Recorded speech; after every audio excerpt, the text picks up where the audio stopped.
It took a minute for the idea to sink into Olive's mind. Pain? It didn't make sense. George's words were so full of feeling, so full of hidden meaning, that she couldn't believe he was telling her anything that he didn't believe was true. She never once felt any kind of animosity from the rooms. On the contrary, she only ever felt welcome.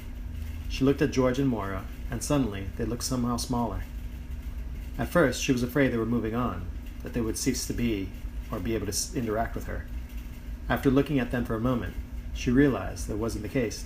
George and Moira were there, would continue to be there until they moved on, and just seemed smaller now that they were juxtaposed against the reality of what they felt in this place. It made Olive sad.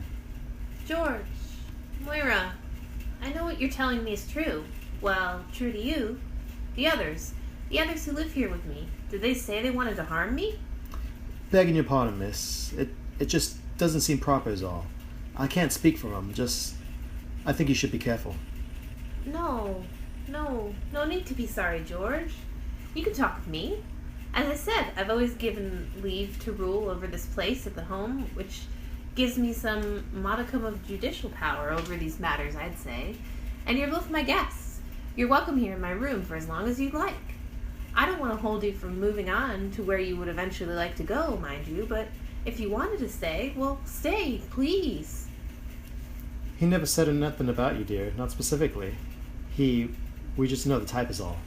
George has the right of it. This one wants pain, revels in it. I can't say why. Only he could. And when you said others, it isn't quite right. It's just you and he, you see. Just the two of you, as far as we could tell. I do feel safer here than in between, George. We could rest here a bit, can't we? George looked concerned and afraid. He looked from Moira to Olive and back again. He looked so tired. They both did. It made Olive wonder how hard it was to be apparitions. She wondered if it was unnatural, if somehow staying on the earth long after one was supposed to have moved on cost energy or was burdensome. She made a mental note to ask them about it, if they stayed with her a while, as long as it didn't cross any boundaries of impropriety. Aye, he said finally. We can stay as long as the lady wills it. Olive tried not to jump too far out of her skin. Wonderful! Simply delightful! Oh, forgive me. I suppose I'm starved for company, especially since my companion deems it necessary to hide himself instead of conversing like civilized company. She said the last bit louder to the room in general. It caused George and Moira to shrink back and look about the room in fear. No need to worry. I said you were safe with me. I'm not entirely sure how the rules of conversation between the living and the... My dear, how best can I say it? We usually use the deceased when talking about ourselves, miss. Ah, somehow it seemed improper. Very well. As I was saying, I don't really understand the intricate dealings of our two forms of consciousness, but I feel quite certain I have the authority to offer you succor, at least in this room. Olive was interrupted by a large bang against her bedroom door. The room around her seemed to creak and bend, and her gas lamp flickered. She started at first, but then her excitement got the better of her. Would this be her companion finally come to show himself? The idea of him causing her pain didn't even cross her mind. It clearly crossed the minds of Moira and George, who, with barely a nod towards Olive, got up and ran right through her bedroom wall, and, she hoped, in the direction they eventually wanted to find themselves in. The room continued to creak and groan, but with her new friend scared away, it put a damper on Olive's excitement, and she suddenly felt quite annoyed. She got up, stormed to her bedroom door, flung it open, and prepared to reprimand whatever the form the apparition would take. The form, it seemed, was twofold. At first, when Olive flung open the door, she was taken aback, and for the slightest instant felt a pang of fear. It seemed like the visitor was immense, as if it was taking up the entire hallway, dark and loathing, with bits of flame and wisps of black, oily smoke. The image was but a flash, however, almost like a photograph placed in the very back of her mind by an unseen hand. The real apparition that soared before her, however, was merely a man. He was as real and solid-looking as Moira and George had been. He was a whole head taller than Olive, which was a feat, as she was considered a very tall girl. He was impeccably dressed, in clothing that seemed a bit antiquated, but was still fairly modern, and he sported a thick mustache. It was his eyes, however, that truly stole Olive's heart. They were deep and brooding, and spoke of a sadness so vast that she almost felt lost in it. Forgetting every bit of annoyance or fear she may have felt a moment before, she was sure then she absolutely must know everything about this man, no matter how long it took. She composed herself and decided to continue her demeanor of annoyance, even if she didn't feel it anymore.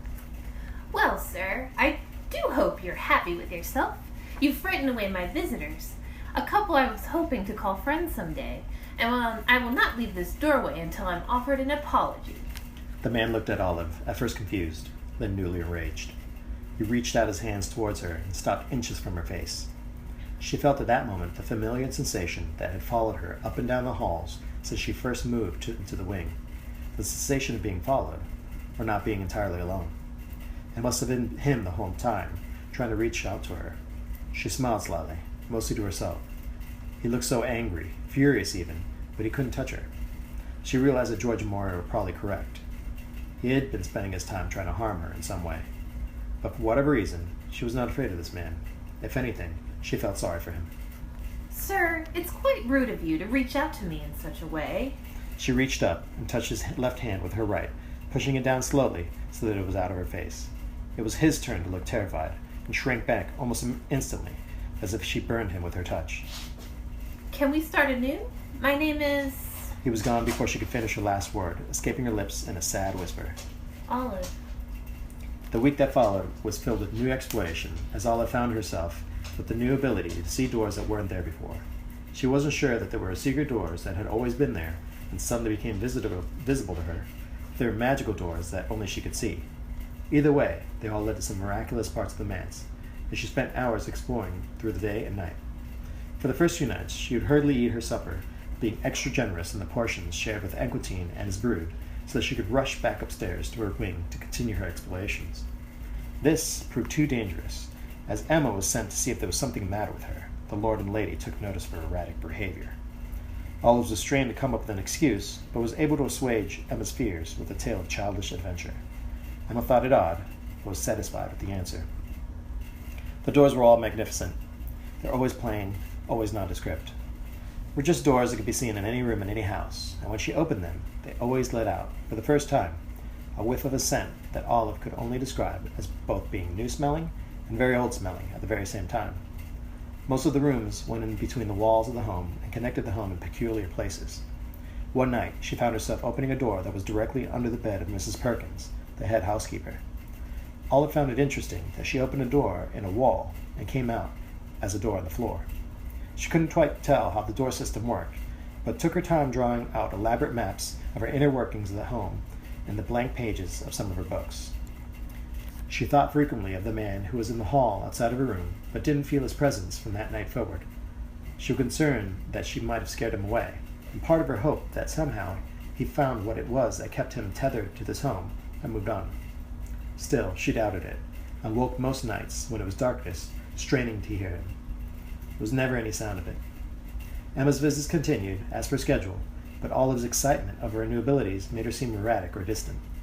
Emma questioned her about it, but Olive would feign ignorance and try to brush it off.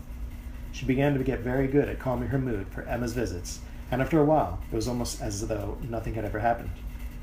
It was Emma's insistence that she felt more at ease in Olive's wing, as if an impressive presence had been lifted, that caused Olive to search ever more fervently for where the man could have been off to. She never again saw Moira and George, but on 2 separate occasions walked in on other spirits who had wandered into the in-between. Both of these encounters ended with the same, a smile, an excited hello from Olive, and a cry of fear and sudden disappearance from the visitors.